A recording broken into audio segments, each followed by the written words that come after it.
இரண்டு அரசர்கள் அதிகாரம் 5.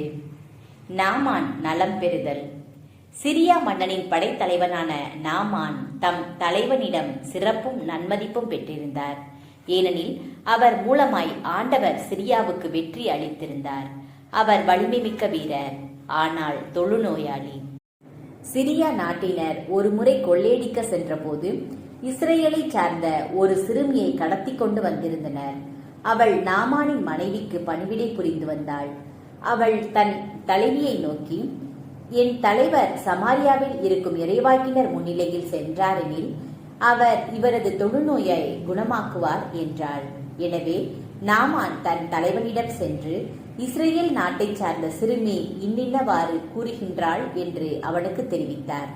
அப்பொழுது சிரியா மன்னர், சென்று வாரும், நான் இஸ்ரேல் அரசனுக்கு மடல் தருகிறேன் என்றார்.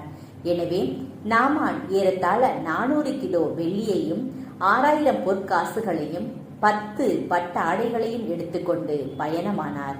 அவர் இஸ்ரேல் அரசனிடம் அம்மடலை கொடுக்க, அதில், இத்துடன் என் பணியாளன் நாமான் உம்மிடம் அனுப்புகிறேன், அவனது தொழுநோயை நீர் குணமாக்க வேண்டும் என்று எழுதப்பட்டிருந்தது. இஸ்ரேல் அரசன் அம்மடலை படித்தவுடன் தன் ஆடைகளை கிழித்துக்கொண்டு, நான் என்ன கடவுளா? உயிரை கொடுக்கவும் உயிரை எடுக்கவும் என்னால் இயலுமா? சிரியா மன்னன் ஒருவனை என்னிடம் அனுப்பி அவனுக்குள்ள தொழுநோயை குணப்படுத்த சொல்லுகிறானே, என்னோடு போரிட அவன் வாய்ப்பு தேடுவதை பார்த்தீர்களா என்று கூறினான். கடவுளின் அடியவரான எலிசா இஸ்ரேல் அரசன் இவ்வாறு தன் ஆடைகளை கிழித்து கொண்ட செய்தியை கேள்வியுற்று அவனிடம் ஆள் அனுப்பி, நீர் ஏன் ஆடைகளை கிழித்து கொண்டீர்? அவன் என்னிடம் வரட்டும், இஸ்ரேலில் ஓர் இறைவாக்கினர் உள்ளார் என அவர் அறியட்டும் என்று சொன்னார். அவ்வாறே நாமான் தன் குதிரைகளுடனும் தேருடனும் எலிசா வீட்டு வாயில் முன் வந்து நின்றார். எலிசா, நீ போய் யோர்தானில் 7 முறை மூழ்கினால் உன் உடல் நலம் பெறும் என்று ஆளனுப்பி சொல்ல சொன்னார். எனவே நாமான் சினமுற்று வெளியேறினார்.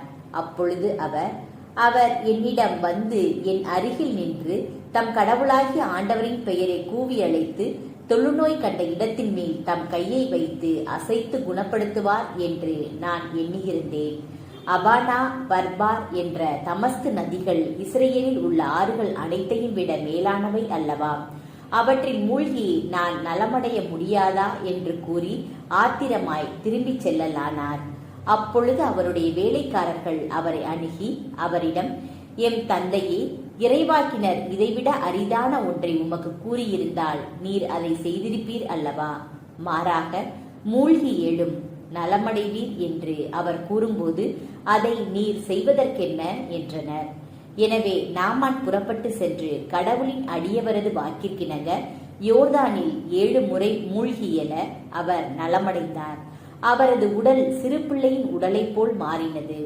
பின்பு அவர் தம் பரிவாரம் அனைத்துடன் கடவுளின் அடியவரிடம் திரும்பி வந்து, இஸ்ரேலை தவிர வேறு எந்த நாட்டிலும் கடவுள் இல்லை என இப்பொழுது உறுதியாக அறிந்து கொண்டேன். இதோ அடியான், எனது அன்பளிப்பை ஏற்றுக்கொள்ளும் என்றார்.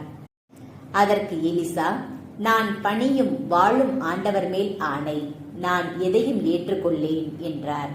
நாமான் எவ்வளவோ வற்புறுத்தியும் அவர் ஏற்றுக்கொள்ளவில்லை. அப்பொழுது நாமான் அவரை நோக்கி, சரி, அப்படியே ஆகட்டும்.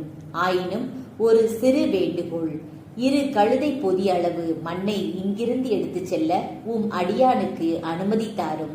இனிமேல் அடியானாகிய நான் ஆண்டவரை தவிர தெய்வங்களுக்கு எரிபலியோ வேறு பலியோ ஒருபொழுதும் செலுத்த மாட்டேன். ஆயினும் ஒரு காரியத்திற்காக அடியவனாகிய என்னை ஆண்டவர் மன்னிப்பாராக. என் தலைவன் வழிபடுவதற்காக ரிம்மோன் கோவிலுக்கு சென்று என் கையில் சாய்ந்து கொண்டு அதனை வணங்குகையில் நானும் அங்கு தலை வைக்க நேரிட்டால் அடியானாகிய என்னை அச்செயலுக்காக ஆண்டவர் மன்னிப்பாராக என்றார். அதற்கு எலிசா, அமைதியுடன் சென்று வாரும் என்றார்.